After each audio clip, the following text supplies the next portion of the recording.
คนที่เกี่ยวข้องเพราะว่าญาติที่ทำก็มีญาติทางสายเลือดก็มีเราก็ต้องถือว่าช่วยเหลือกันเป็นกรรมคุณการเคลื่อนมือไปสู่มนุษย์สมบัติ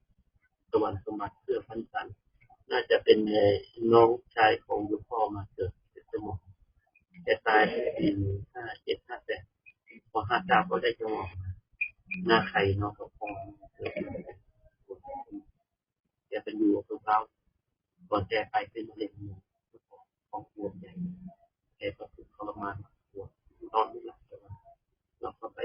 ให้แกทำบุญครั้งสุดท้ายก่อนตายเอาของมาถวายกับข้าวเช้าเราเอากับข้าวเราไม่ได้ตั้งตามพูดให้แกก็ให้กำลังใจพ่อก็เป็นธรรมดาคนเราเกิดมาเป็นโรคเป็นไข้ไม่เจอกับตัวเองไม่รู้เราต้องให้พอว่ากลับมาไม่ถึง7 วันเก็บสตินะแต่กูมาตอนนั้นไม่มีรถไม่มีอะไรจะใส่แล้วก็สวดมนต์ให้แกอยู่แต่หลังจากไปไม่ถึง7 วันหลังจากที่แกทำบุญต่อมานี่นะได้จะมองใจจิตวิญญาณแกไปเพราะแกเป็นในพานอยู่แล้วแกเป็นในพานล่าสัตว์อยู่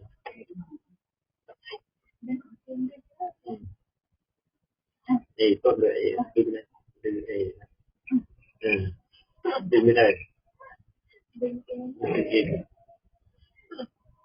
คนมันเยอะติดต้นฉัดผู้บามาปลูกไว้หลายปีต้นฉัดที่อยู่3 แยกมองใหญ่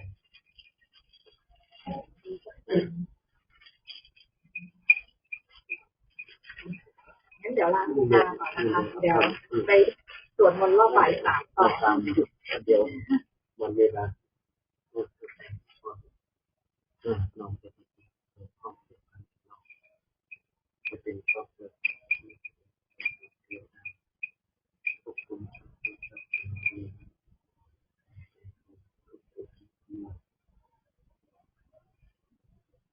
ยาทาวาริวะหาภูราภาริปุเรนติสาคารังเต็มย่อมแล้วเหมือนพระจันทร์วันเพ็ญมานิโชติราโคยะธาเหมือนแก้วมณีอันสว่างสวัยควรยินดีอายัญจะโพธิกินาอินาก็ทักนาทานิแลอันให้แล้วตั้งทำอิสุปฏิปิตาปฏิสถานไว้ดีแล้วในตรงดีกากตังหิตายะสัทธานาโตอุปสปติย่อมสำเร็จประโยชน์เชื่อทูลแต่ผู้สิ้นผู้ปฏินังกำลังของผู้สุขร้ายชื่อว่าท่านได้เพิ่มให้แล้วด้วยตมเหตุคุณยังประสุทธรรมปตันตีคุณไม่น้อยท่านได้ผลฟ้าแล้วดังนี้แลสัพพิติโยวิวัตชันตุปัญจไตรทั้งปวงถูกกำราบไปสัพพะโรโควินาศตุโรคทั้งปวงของท่านจงหายมาเตภวัตวันตรายโยอันตรายามีแก่ท่านพระเวรมติกันโตจงล่วงเสียผู้เวรทั้งปวงด้วยมีพุทโธจตุมังควาท่านจงเป็นผู้ดับทุกข์ทั้งปวงด้วยเตสังคีคายุกามหาเตชามหาปัญญามหาโภคามหายะธาปัญจวิปติปยัญจาจวัติงสาโสระจะอันตรายัญจาติสยติทิฏฐนังลาภังโตทิคัสยังสุขุภรังสิริอายุจวันโมจาโภคังอุจิจยตวาสัตวะธาจะอายุชาติวติทิภวันตุเตภวัตุสัพพมังคารังขอสัพพมงคลจงมีแก่ท่านราคันตุสัมบดีวตาขอเทพยดาทั้งปวงจงรักษาทั้งสัพพพุทธานุภาเวนะด้วยอนุภาพแห่งพระพุทธเจ้าทั้งปวงสัพพธรรมานุภาเวนะด้วยอนุภาพแห่งพระธรรมทั้งปวงสัพพสังฆานุภาเวนะด้วยอนุภาพแห่งพระสงฆ์ทั้งปวงสัทธาโสทิภวันตุเต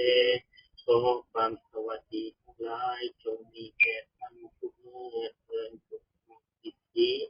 ธรรมังสิทธิสังฆังสิทธิสัพพสิทธิ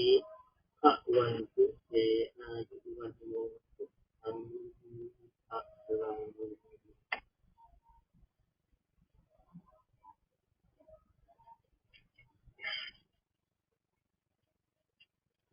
นาทีนอนเล